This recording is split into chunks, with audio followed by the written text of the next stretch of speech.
Sup, Nerdmigos, and the Jive Talking Nerd, John Norgrove. We've got wife here. We're here for another Trek Jive. It is 8,000 degrees in my house, and I don't even live in a big city. It is cooler for us than if you do live in a city in Northern California, so I am sorry, but summer sucks. Anywho, way to start off summer with like a potentially record-breaking. It was just like, what did you guys get? Like a little bit of rain? Like a week ago, that was surprise. Kel surprise heat. So we just watched Strange New World Season 1, Episode 6, Lift Us Where Suffering Cannot Reach. And, boy, twas this an episode. This was a heck of an episode. This was an episode. Yeah. So, like, kind of real quick, like, not synopsis, but synopsis or whatever. Introduce us? Yes. I don't know, whatever. I'm John, this is wife. Like, comment, share, subscribe, whatever. You know the thing that I'm supposed to always say that I don't remember ever. Hey, you know what? 50% of the time you guys aren't seeing me cut out 5 takes where I bloody introduced the wrong show or the wrong thing. So, like, whatever. But so, my brain is just mush. But so, okay, so basically we got the, like answering a hail for, like, an emergency request, and then, like, some shenanigans are afoot, and then, like, the captain and an old flame are like, ooh, will they, won't they? And we get some, like, mysteries about this, like, society, and then, like, the sad thing happens. I mean, like, the B plot for this episode, which also, like, directly tied into the A plot in a fantastical way, was that, Ensign Uhura was doing her rotation through security training with La'an, which was the funniest thing. Oh my god, it was so hilarious. And the C plot, which is the doctor and his daughter, tied in perfectly to the A plot as well. Yeah, definitely. And the A plot was basically, like, they rescued, like, the captain's old flame, and this doctor dad, and this kid who's, like, a know-it-all.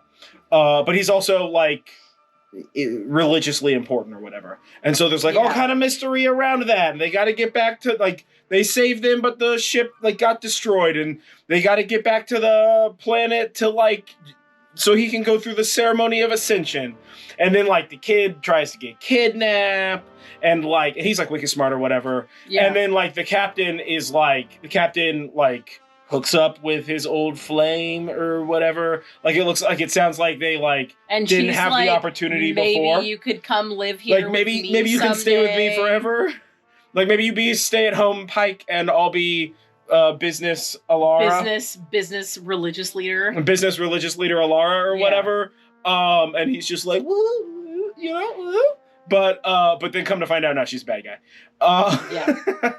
We were like, the whole somebody is a bad guy. Which person is the bad guy? This lady keeping secrets. When Spock's like, what is this? Like, clear head thing. Like, clearly a head thing. Yeah. She's just like, I don't know what this is. She's like, I've never seen anything like that before in my life. Cues I don't believe. Yeah. Right? Yeah. But also her outfit was like fly the whole episode. Absolutely. I just like put that out there. Nice. And also she's like kind of got like a little bit of a twisty sci-fi sort of background. She was in The Librarians, and she was in Dawn of the Dead.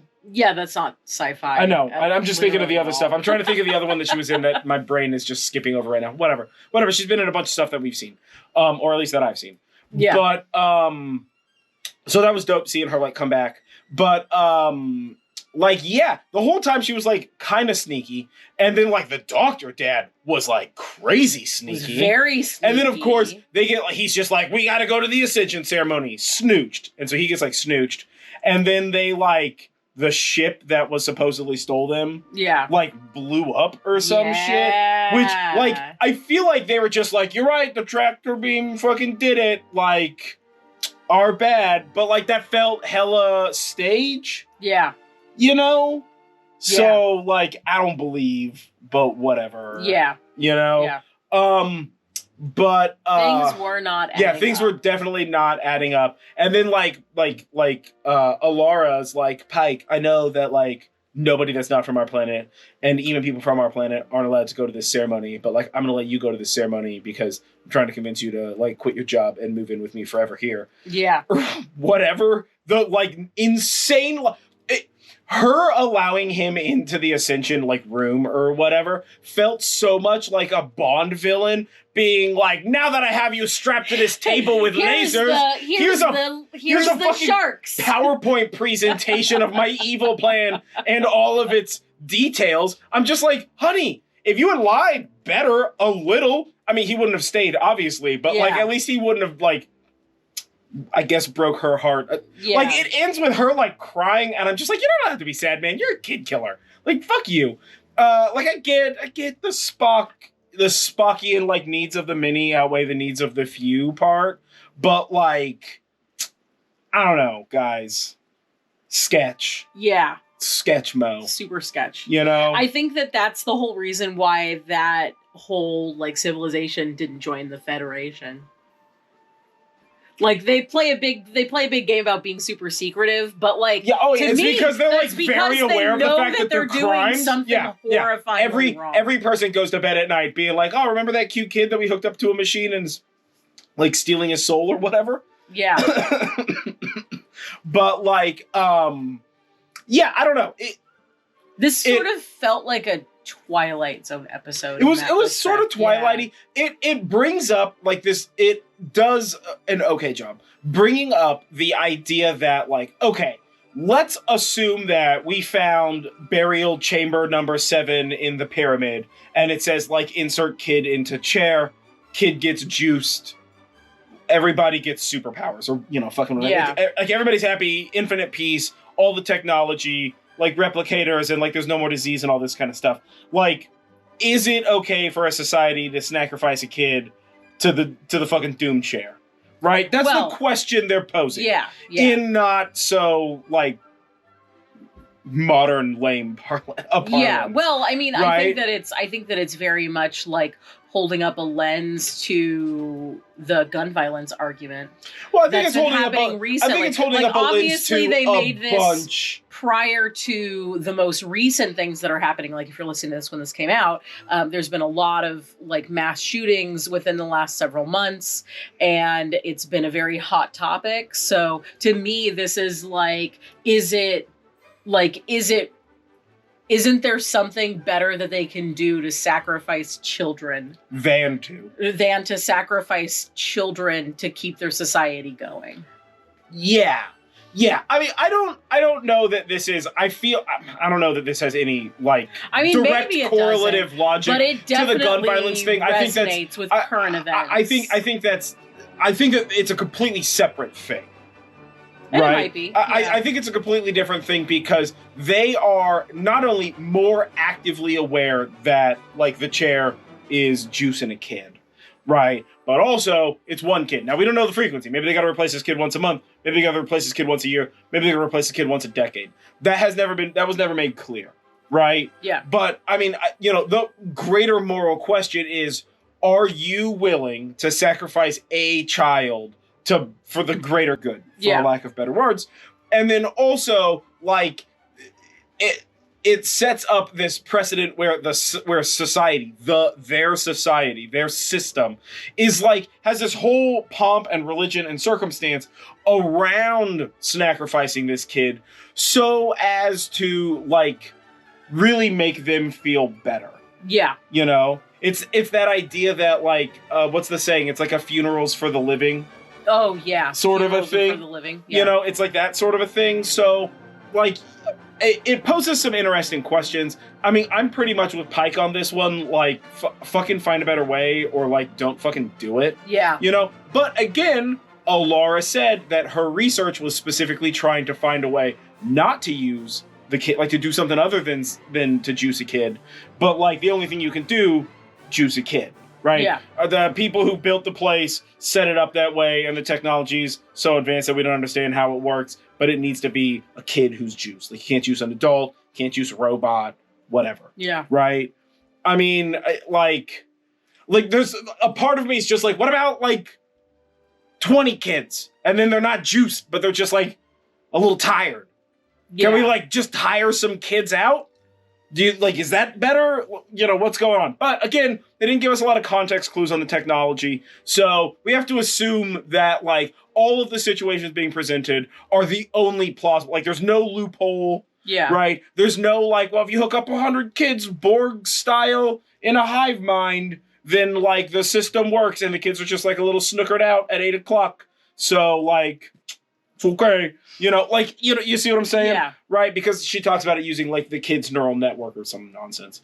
But, like, I mean, it's that thing where it's like, and I think that Pike's reaction was perfect, where he's just like, it's a fucking kid, guys. Like, what are you doing? Like, oh yeah, you all recognize that it's a sacrifice and all this kind of stuff, but like, I don't see you looking at that kid in the eye and being like, what's up? You're gonna get juice, you know? Yeah. Like, until the very end, sort of a thing. Well, especially since he asked if it was, if they suffer. Yeah, well, and she said yes, which is awful. But like even the kid was just like, taken aback. Yeah. Right? And it felt like he was very, like, indoctrinated into the system. Yeah. You know? So, well, like, it was pretty dark. Telling that his dad was like, no. Yeah, well, his new dad. Yeah. Right? Dr. Dad. But we got some update on, like, Dr. Dad is going to help out the doctor. Our Dr. Dad. Our Dr. Dad to save his, like, sick daughter or whatever, and we got like a fun, like, the sick daughter and the little sacrifice kid. I thought for sure that kid and the dad were gonna like get away, and they were gonna be like hit, like this kid and the doctor's like kid were gonna be like friends across the galaxy. Yeah, I thought for sure that's where we were going. Thought we weren't gonna get a dead kid. Kelsopri's dead kid. Well, I guess he's not dead yet. He's just suffering, which is worse. Yeah. By a lot. But, this was a really good episode. I mean, like the A plot was, like, it felt very, where's the mystery? Yeah. What's the other shoe? Who's a good guy? Who's a bad guy? What's the secret? Like, what's the truth sort of thing? And it ended in a pretty, like, depressing way. Yeah. But the B plot was really fun, and the C plot moved forward, saving the little girl, which is nice. I mean, even the whole episode was really, really such a good episode. Oh my God. I think that I love everybody talking to Uhura, like, oh, like, we heard that you're doing a round with Lon. Good luck, dog. It's gonna be the worst ever. Yeah, she's crazy. Yeah, like they're just like Pike in the turbo lift being like, wait till you get to number 6. It's not great. And then like it was 7. Or 7. And then the pilot being like quoting lesson 2, like just from memory, and Kirk's brother being like the other Kirk, I forget his first name. Other Kirk being like, you should tell her that you can get more of a break. And she's just like, you can tell her yourself because I'm right here. And he's just like, no, I got stuff to do. Not here ever. Please don't talk to me. Yeah. What did he say? I'm conflict averse. He's like, I'm conflict averse. Yeah. And he just walks away. Oh, it's so good. It's so good. I think that there was enough in this episode to like make a whole movie out of it. Oh my God. There was a lot happening. Yeah. This was a very good, but also like very dark kind of episode. It was a good episode. The like overarching theme was like a little dark, but I think it presented it in a good way. We got a lot of good character development with it. So like, I really enjoyed this episode.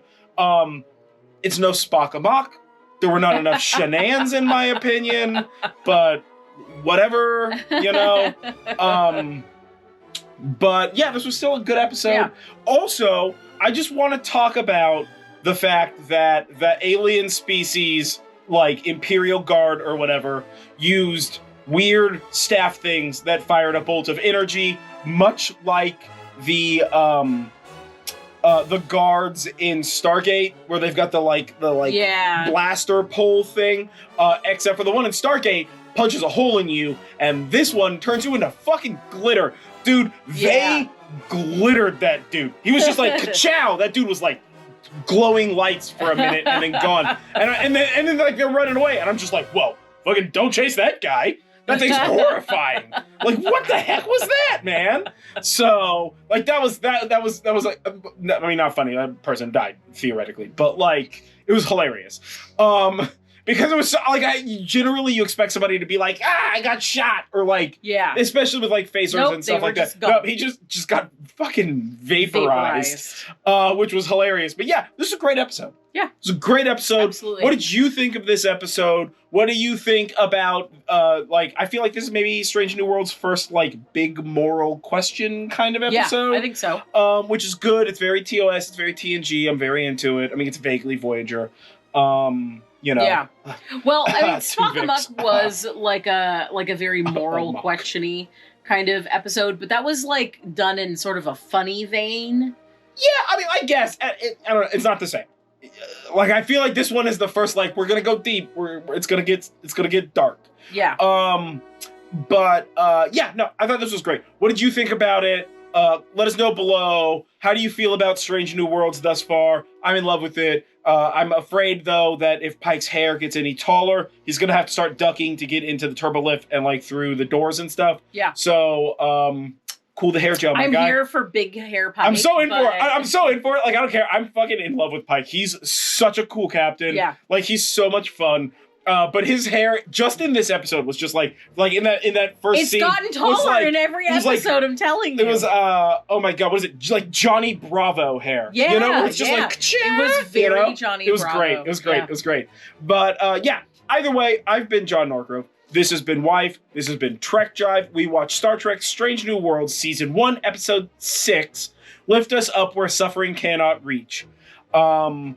I think we already said this before, but don't forget to like this video, comment below, share, subscribe, ring the bell, and do all that kind of stuff. And we will catch you guys next time. I don't know, whatever, engage or something. I'm never going to get it.